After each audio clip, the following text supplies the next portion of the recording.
দই কাতলা বানানোর জন্য লাগছে কাতলা মাছের টুকরো, আমি এটাকে নুন হলুদ দিয়ে মেখে রেখেছি। লাগছে কাজু পোস্ত আর মৌরি বাটা, মৌরি পেস্ট, আমি এটা গোটা ভিজিয়ে রেখেছি, এটাকে আমি বাটবো। আর লাগছে পেঁয়াজ বাটা, আদা রসুন বাটা, লাগছে টক দই।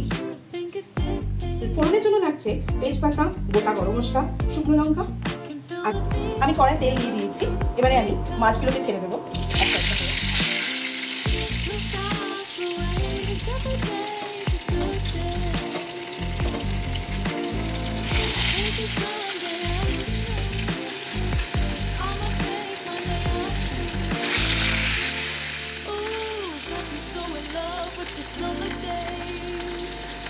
মাছগুলো কিন্তু বেশি ফ্রাই হবে না, বেশি ফ্রাই হবে না, মাছগুলো টেস্টটা নষ্ট হয়ে যাবে।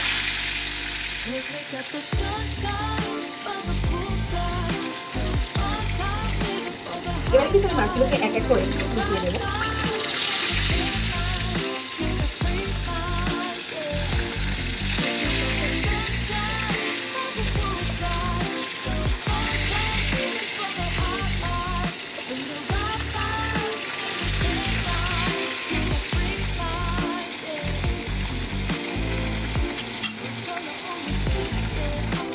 মাছ ভাজা আমার কমপ্লিট, এবার মাছগুলোকে তেলে রাখবো।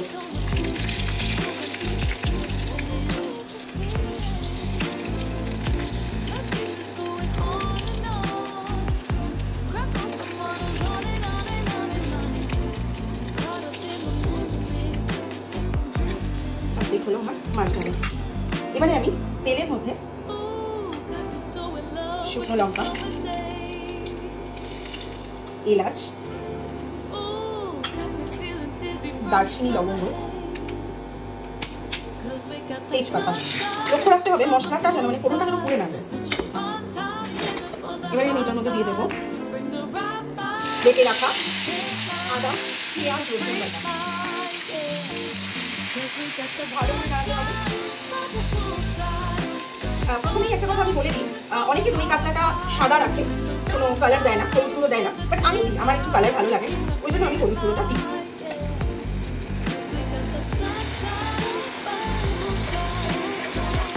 ভাজতে হবে একটু ভালো করে ধৈর্য নিয়ে।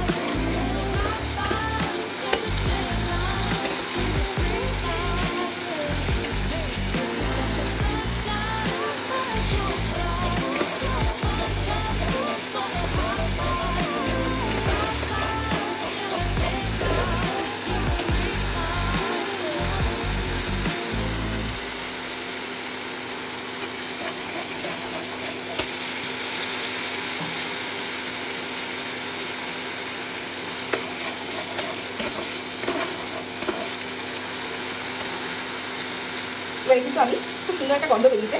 এবারে আমি কাজু, মৌরি আর হচ্ছে কাজু মৌরি পেস্টটা আমি দিয়ে দিচ্ছি, কাজু মৌরি পোস্তর পেস্টটা আমি দিয়ে দিচ্ছি।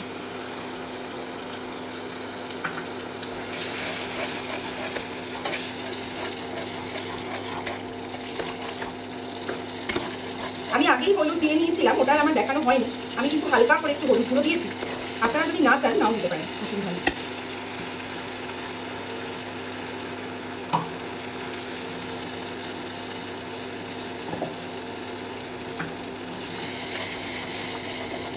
নাড়িয়ে দিতে হবে কিন্তু, আর যেহেতু এটার মধ্যে কাজু বাটা আছে তলায় লেগে যেতে পারে।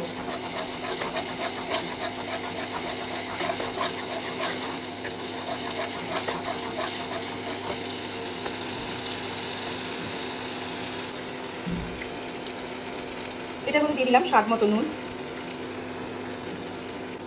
যেহেতু কিন্তু এটার মধ্যে একটু টক দই পড়বে, সেজন্য একটু সামান্য চিনি এটাকে নাড়াতে হবে। আমি টক দইটা একটা দিন দেবো, একবার এইভাবে করে দেখবেন দই কাতলাটা, ভীষণ ভালো হয়, ভীষণ ভালো হয় খেতে। আমাকে অবশ্যই কমেন্ট করে জানাবেন কিরকম লেগেছে আপনাদের। এটা কিন্তু নেড়েই যেতে হবে, ঠিক আছে, তাহলে কিন্তু এটা যে কোনো মুহূর্তে তলায় লেগে যেতে পারে।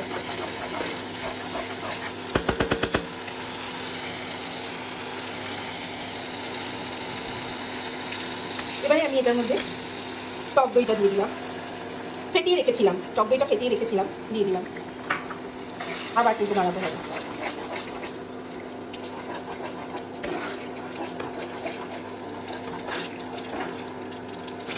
কন্টিনিউয়াসলি নেড়ে যেতে হবে। তারপরে এটার মধ্যে দিয়ে দিচ্ছি আমি 1 চামচ জিরে গুঁড়ো, 1 চামচ ধনে গুঁড়ো,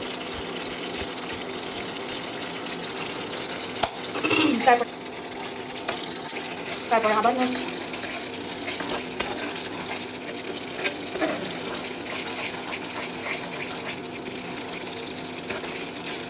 উপর থেকে যখন হালকা তেলটা ছেড়ে দেবে, তার মানে মশলাটা আমার খুব ভালোভাবে ভাজা হয়ে গেছে, সেই সময় কিন্তু আমি মাছগুলোকে ছেড়ে দেবো।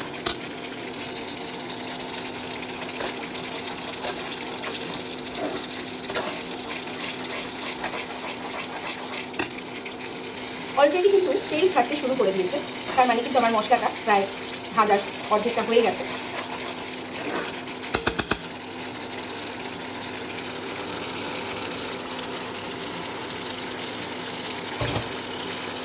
আমি কিন্তু এটার মধ্যে একটু জল ব্যবহার করেছি, হয়তো একটু জল আমি এটার মধ্যে দিয়ে দেবো।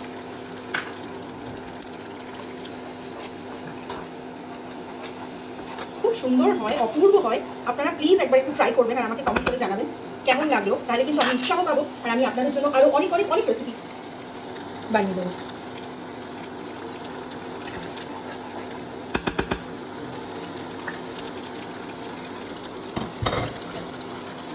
এবার কিন্তু আমি মাছগুলোকে ছেড়ে দেবো।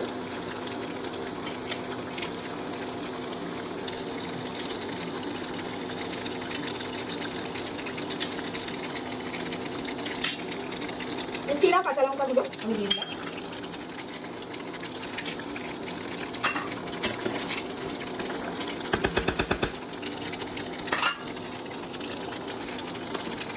একদম লো আছে আমি এটা কিছুক্ষণের জন্য ঢাকা দিয়ে বসিয়ে দেবো। তো ফাইনালি রেডি আমার দই কাতলা। আমি একটুখানি ধনে পাতা ছড়িয়ে দিয়েছি। তোমাদের যদি না থাকে ধনে পাতা, তাহলে নাও দিতে পারো, অসুবিধা নেই।